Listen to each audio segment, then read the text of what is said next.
సకల విశ్వము శూన్యముగా ఉన్నప్పుడు, ఏదీ గోచరించక ఉన్నప్పుడు ఆ శూన్యము నుండి స్వయంభువుడై పరమాత్మ ఓంకార పురుషుడు ఉద్భవించాడు.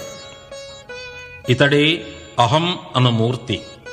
అతని నుండి ఆకాశము, ఆకాశము నుండి గాలి, గాలి నుండి అగ్ని, అగ్ని నుండి నీరు, ఆ జలము నుండి భూమి అను పంచభూతములు పుట్టినవి. పంచభూతములలో చివరిది అయిన భూమి నుండి ఓషధులు అనగా మొక్కలు, లతలు, వృక్షములు జన్మించాయి.